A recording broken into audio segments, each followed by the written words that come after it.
बाराबंकी स्थित रामस्वरूप यूनिवर्सिटी को bar council of India द्वारा दी गई मान्यता पर सवाल खड़े हो गए हैं। इलाहाबाद उच्च न्यायालय में आज सुनवाई में याचिकाकर्ता पक्ष ने यह आरोप लगा दिया कि बीसीआई ने 3 सितंबर 2025 को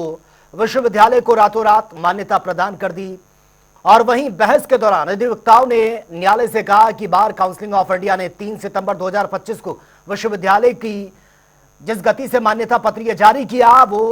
प्रक्रियागत नियमों के बिल्कुल विपरीत प्रतीत होता है। अधिवक्ताओं ने यह भी तर्क दिया कि सामान्यतः ऐसी मान्यता में विस्तृत जांच और समयबद्ध प्रक्रिया बेहद जरूरी होती है, लेकिन इस मामले में रातों रात मान्यता मिल जाना संदेह पैदा करता है, जिसे लेकर न्यायालय ने विश्वविद्यालय को निर्देशित किया है कि वो बार काउंसिलिंग से प्राप्त मान्यता पत्र से जुड़ी संपूर्ण जानकारी और दस्तावेज प्रस्तुत करे। साथ ही बार काउंसिल ऑफ इंडिया को भी नोटिस जारी कर स्पष्ट किया गया है कि वो इस विषय मान्यता प्रक्रिया पर विस्तृत जवाब दाखिल करें। आपको बता दें कि याचिकाकर्ता की ओर से अधिवक्ता अनिमेश उपाध्याय और सिद्धार्थ शंकर दुबे ने यह बहस की है। वहीं अधिवक्ताओं ने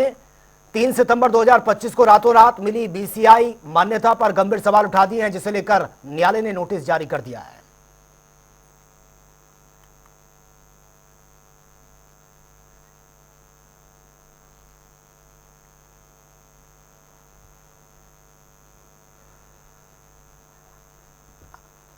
और हमारे साथ अधिवक्ता अनिमेश उपाध्याय इस वक्त फोन लाइन पर बने हुए हैं। अनिमेश उपाध्याय जी, रातों रात यूनिवर्सिटी को जो ये मान्यता का मामला सामने आया है, इसको लेकर ऑब्जेक्शन उठाए जा रहे हैं। फिलहाल आगे इसमें अब किस तरह की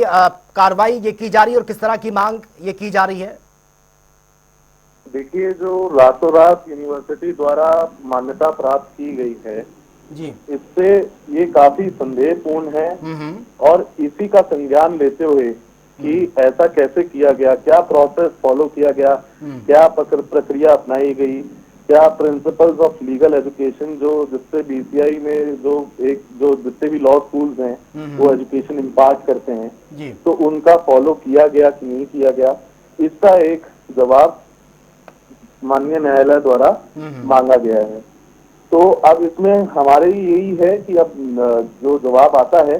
उसके फिर हम अकॉर्डिंगली आगे प्रोसीड करेंगे। जी बिल्कुल, लेकिन जिस तरह से यह जवाब मांगा गया है इलाहाबाद हाई कोर्ट ने बीसीआई से, कौन कौन से वो पॉइंट रखे गए हैं जिसके आधार पर इस मामले पर आगे जो है वो सुनवाई हो और उस पर जो जवाब के लिए आपने पॉइंट रखे हैं वो फेयर पॉइंट्स, थोड़ा मैं चाहूंगा आप विस्तार से उसको थोड़ा बताएं। देखिए, हमने जो अपनी प्लीडिंग्स में हमने जो स्टेट किया है वो ये किया है कि एक तो जो आप मान्यता जो पत्र है जिससे यूनिवर्सिटी ने रातों रात मंगा लिया गया, ठीक है, तो उसको अगर आप देखेंगे तो उसमें 2000 पहले यूनिवर्सिटी के पास सिर्फ 2022 तक की मान्यता थी, उसके बावजूद भी 2023, 2024 और अभी भी 25 में वह एडमिशन ले रहे थे। जो principles rules of legal education है उसमें ये कहा गया है कि बिना मान्यता प्राप्त किए कोई भी यूनिवर्सिटी या कॉलेज लॉ एजुकेशन नहीं प्रोवाइड कर सकता, जो 3 ईयर एलएलबी कोर्स होता है। ठीक है, ये 3 ईयर एलएलबी और 5 ईयर जो इंटीग्रेटेड कोर्स होता है उस पे बीसीआई रूल्स लागू होते हैं। तो उसके बावजूद भी बिना मान्यता के भी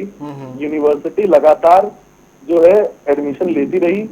और कोई कभी भी किसी भी स्टूडेंट को ये इन्फॉर्म नहीं किया गया कि इनके पास मान्यता नहीं थी। दूसरी बात, जो मान्यता प्राप्त पत्र है, मान्यता का जो पत्र है उसमें 2023 और 2024 में जो एडमिशन लिए गए थे वो रेगुलराइज कर दिए गए। तो इस तरह से नहीं हो सकता as per rules of legal education, क्योंकि ये कहीं भी नहीं लिखा गया है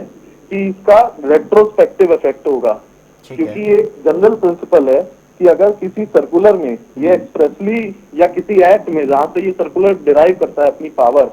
उसमें अगर स्पेसिफिकली ये नहीं लिखा है कि उसका रेट्रोस्पेक्टिव इफेक्ट होगा तो वो सर्कुलर मान्य नहीं होगा। ठीक है,